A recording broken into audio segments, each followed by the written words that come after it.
anyone need a sound check?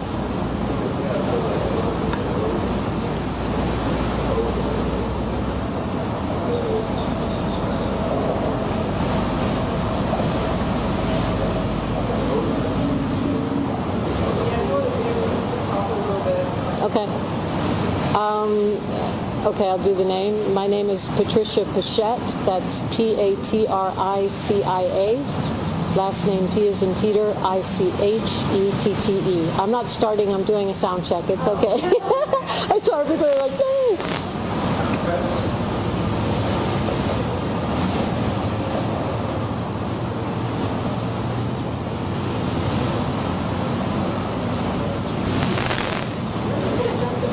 Sure, of course.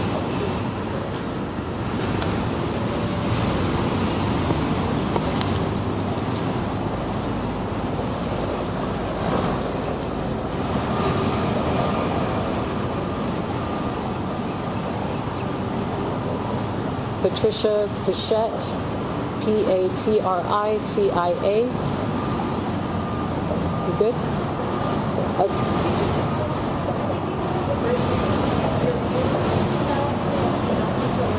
Okay. You're welcome. We all good? Okay. Good morning. Thank you for being here. My name is Patricia Pichette, and I am a communications specialist with FDOT District 1. This morning we're here to talk about changing the schedule for the Caloosahatchee River Bridge pedestrian enhancement project. This project started in April of 2024, and we expected congestion, and we got congestion.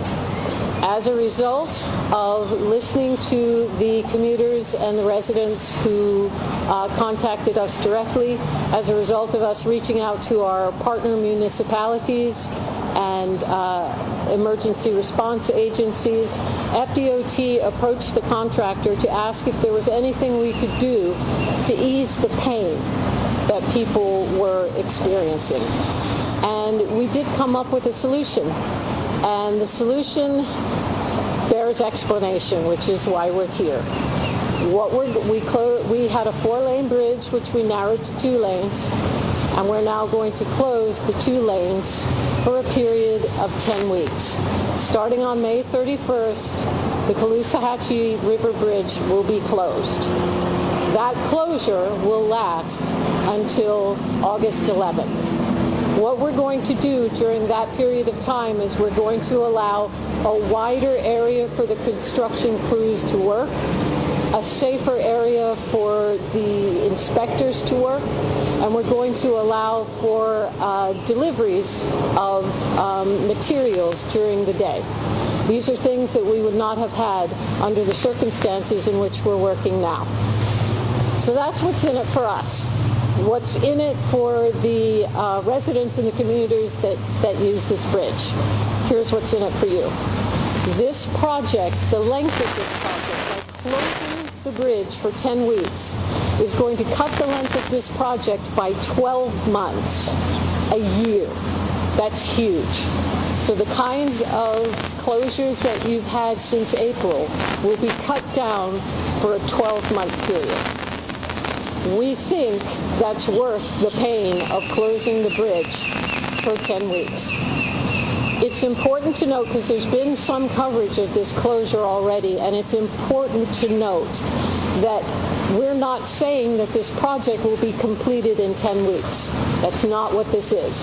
After the 10-week period, there still will be periodic weekend night closures of the bridge. There still will be periodic lane closures during the daytime for the bridge, but they will be fewer and more far between. So what we're trying to do is say to those of you who have been extremely patient with us up until this point, we feel your pain, and this is the plan that we came up with to ease that pain in the quickest way we possibly could. Important to note, when the project was first designed for its typical length, we were going to go through 2 hurricane seasons with this project. Now we're limiting it to 1 hurricane season. So let's talk about hurricanes. If and when a hurricane is coming towards this area, The construction contractor will, within 24 hours notification, remove the barriers so that 2 lanes, 1 in each direction, are open again in order to facilitate evacuations. I think that's it for me. Please bear in mind that I'm not a structural engineer, but I'd be happy to take questions if there are any.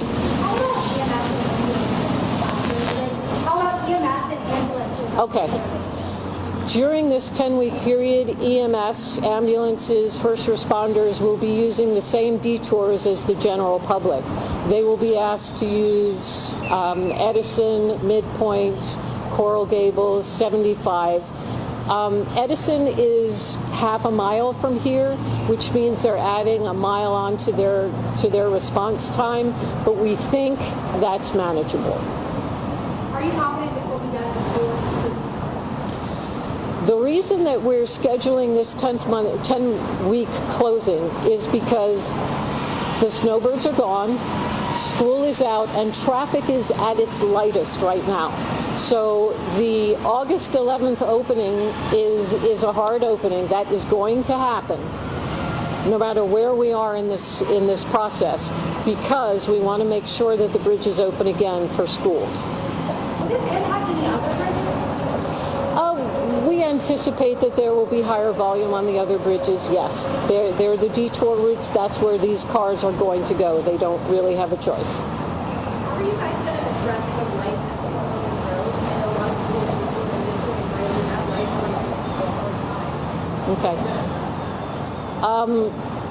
We have actually, FDOT has several projects going on in this area right now, and we are in talks with all of the project managers for those projects so that we try and find ways to facilitate traffic through these other projects, bearing in mind that this bridge will be closed for 10 weeks.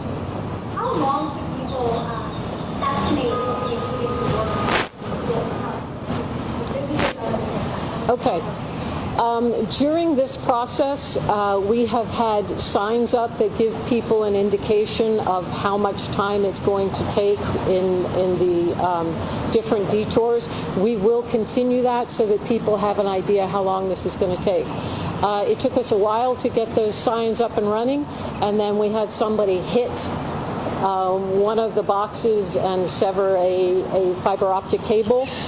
We thought that was going to take 10 days to replace. It took 1. We're kind of proud of that. But those are going to stay in commission so that people have as much information as they need to try and get to where they're going in an informed manner as possible. You mentioned August will be open. It won't be necessarily fully reopened. There might still be some construction. Do you anticipate that still being 2 lanes at any point in time, or yes? Come August, okay. So August we will still deal with some congestion. After August 11th, we will go back to the 2 lanes open. There will still be some congestion, but that congestion is anticipated to last only until late December, early January of next year, rather than 2026 as originally planned. So yes, after August 11th, there will be some congestion, but we will have shortened the project by at least 12 months in duration.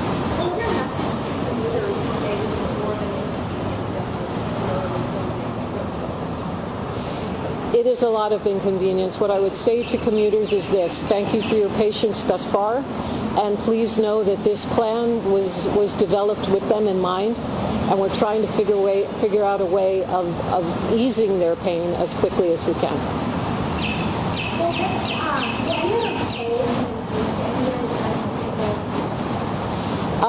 I don't really have an answer to that question. There are no tolls on the FDOT bridges. So the other bridges are entirely under the purview of Lee County, but I don't have an answer to that. Are you still using the same contractor? Does anything happen with that? We're still using the same contractor. This was their idea. When we presented to them the problem and said to them, how do we make this better, this was their idea, so absolutely. I'd also like to say that when we presented this solution to our municipal partners. They were very, very positive, very supportive. And Mayor Anderson from Fort Myers is here. Would you like to say? Yeah? Mayor Anderson. Thank you. First of all, I want to say thank you to FDOT for the partnership they have with us and with the county. They contacted us and said, hey, we have a concept to get this project done quicker. We'd like to sit down, present it to you. We met. What they presented made complete sense to both the city and the county officials that were present. It's going to be an inconvenience for these 10 weeks. Again, it's designed to have the least amount of impact on traffic as possible. That being that we're doing this, or FDOT I should say is doing this, in a period of time where traffic is at its lightest in the county. They have guaranteed us, they have assured us, and I have confidence in their plan that it will be done in 10 weeks, the closure, which will speed up, as you heard, the entire project by a year. This is a much needed project. I can tell you as a former law enforcement officer, I worked many accidents on that bridge. In fact, I was a victim of an accident with a marked police car, lights going on behind a broken down truck, and someone plowed into the back of my car. So this really is going to afford a great opportunity for bicyclists and pedestrians to get from Fort Myers to North Fort Myers or back more safely. When it's all said and done, it's going to be worth these 10 weeks of closure. And keep in mind, as this community grows, there's going to be a greater need or demand for people to be able to get across this bridge without having a vehicle. So long term, it's definitely going to be worth it. We stand by our partners at FDOT. We know it's going to be tough, and what I would ask that people look at, can you adjust your schedules? Can you come into work before the peak traffic? Can you leave after the peak traffic, whatever it takes, so that you are not part of the congestion? And I can tell you, I used to do that when I lived in Cape Coral. I would leave either later or earlier, and it was a much more enjoyable ride rather than sitting in traffic.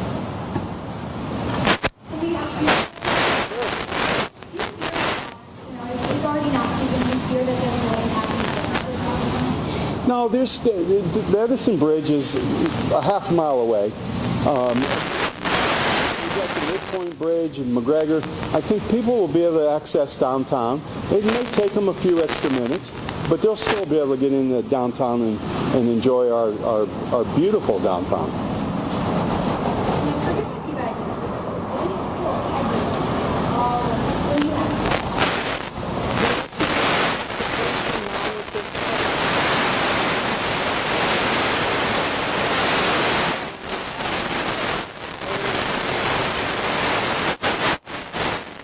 Any other questions?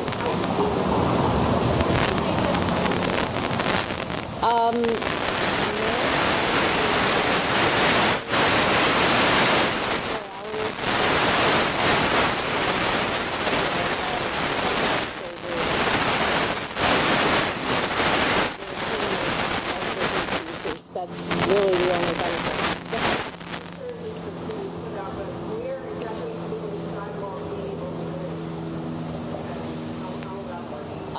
Is it west side? Yeah, it'll be along this side of the bridge. Basically, Yeah, please. they're shifting the lanes over to create, I think it's 6 to 8 feet, to put up a barrier which will create a sidewalk similar to the Edison Bridge. So it will be on this side, and it will come down, run along that ramp over there. So it will give great access between Centennial Park especially and the park on the north side of the river.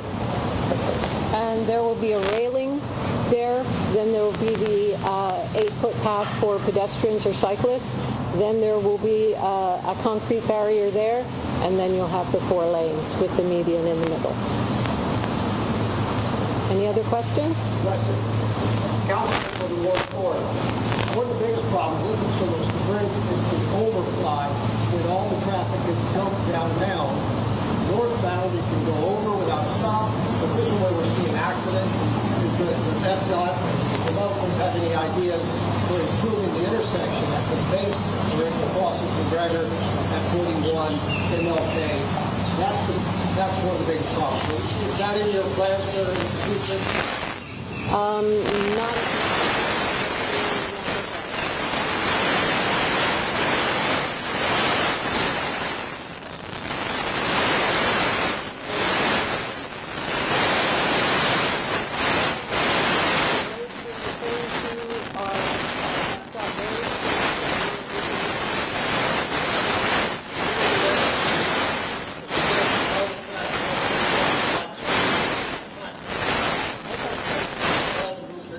Downtown, south of town, north of town,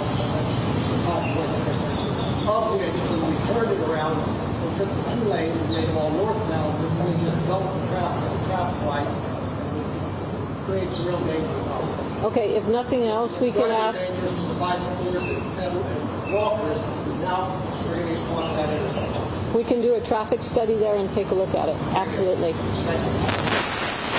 Any other questions? Thank you all very much for coming. This is a message. Consistent. We want to know. We want people to know that relief is coming. Thank you again for your time.